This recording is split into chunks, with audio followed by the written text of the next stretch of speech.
Hey guys, this is Allison Gillum, and as you know, tonight I am presenting my discussion forum on the multi-genre works of literature that we read this week. For my novels, in addition to Persepolis by Marjane Satrapi, I also chose Art Spiegelman's Maus. I chose Maus 1. There is a Maus 2. It's a continuation of the story, which I do intend to read. I also chose a short novel of vignettes by Karen Hess. It's called Witness. She also wrote Out of the Dust Bowl, which I am definitely putting on my future reading list as well. She's a great author. But as most of you know, we all read Persepolis. That is a graphic novel. It speaks to a young girl growing up in Iran, surrounded by revolution, war, and the rise of religious intolerance and very oppressive religious laws that kept people down, made it difficult for people to be who they were, express their own feelings, and so forth. For Art Spiegelman's Maus, there are very similar themes. The themes actually are pretty much identical. Maus is told from the perspective of a young man, a young Art Spiegelman, interviewing his father about his times during World War II and when he was in Auschwitz. The first Maus ends when his father and his mother arrive in Auschwitz. I haven't read the second one yet, but I can't wait. And then the Karen Hess Witness, the novel of just small vignettes, and for each character they have vignettes. It's really nice too. Just an aside, the beginning of the book, they have all the pictures of the actual characters and their professions, their age. So as you're reading, or as I was reading, I kept flipping back to look at the pictures to get kind of a mental image of who's saying what, what they look like, their age, so forth. It really did help bring everything home for me. Now, like I discussed a minute ago, there are several themes going through these novels, but the one that grabs me the most for all three of these is being confined under or being oppressed by something in your world, and how this affects children and adults alike, and also how this can create problems for children's understanding the world at large. And their place in it. One of the quotes that stood out to me the most was actually in the Karen Hess Witness book. It was spoken by Leonore Sutter. She is a 12-year-old mixed race young lady in the book. That is her character. And she lives in a small town in Vermont. Her father takes care of her. Her mother is deceased.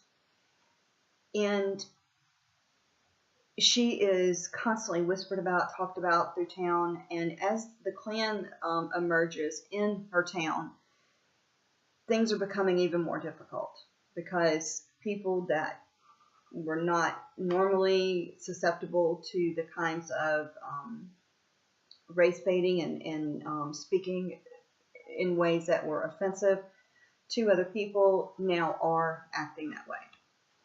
But here's the vignette. It's more than a quote. It's actually her vignette. I woke up Saturday night because the light coming through my bedroom window had changed. On the hill across the valley, I saw a flame rising, but it was no wildfire. It was a cross burning. Silently, I crept down the hall, into the closet where, at the back, Mama's cotton dress still dangled over her shoes, and the walls smelled of hair oil and oranges.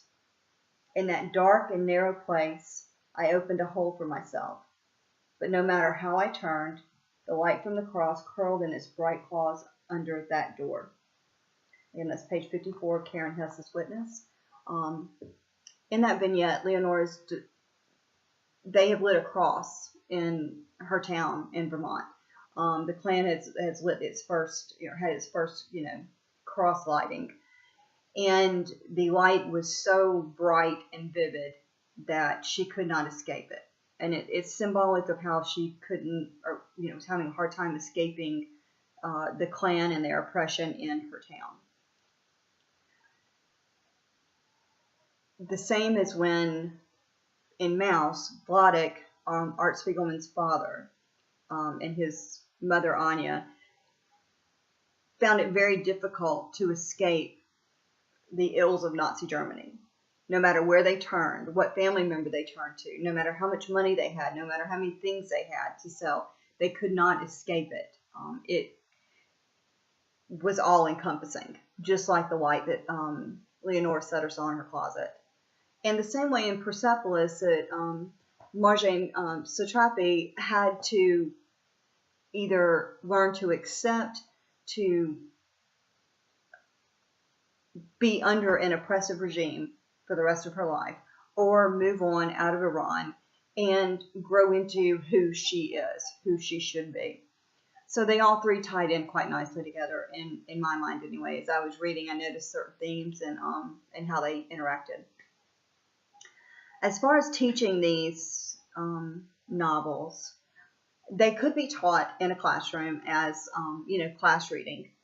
They could also be put on a list of independent reading in a history course that is teaching World War II, or learning about, current terrorism and how the world we face today, we constantly live in the threat of terrorism.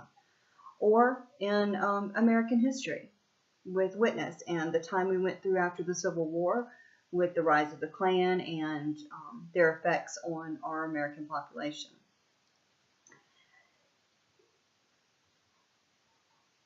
By opening kids' minds up to reading these types of novels, by modeling it for them, by reading them yourselves, making sure you have plenty of these types of multi-genre pieces of literature laying around the classroom and available for them to read, and also underscoring the significance of how these books tie in with what they're learning.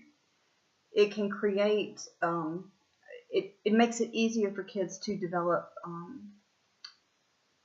relationships to the material, and to take what they are learning along with the graphic novel or the vignette, and come up with new ideas and new meanings for themselves. And the graphic novel and these other smaller multi-genre novels are a great way to do that. The reading is quick. They're easy to read. They're a very quick read. The graphics are fantastic in some of these. Some of these are very simplistic, like in Persepolis. Marjane Satrapi's use of just black and white kind of, to me, were a little bit of symbolism as to, why she did not choose color, because in Iran at the time, it was pretty much black or white. You were either one or the other. There wasn't really a mixing of the two. You were either for the regime or not. So that's what kind of the black and white meant to me. And then just the use of small vignettes, just little character snapshots, character thoughts, moments in time, how they can really help move along dialogue, move along a story, and also how they can, how the themes that they portray are relevant to our kids today.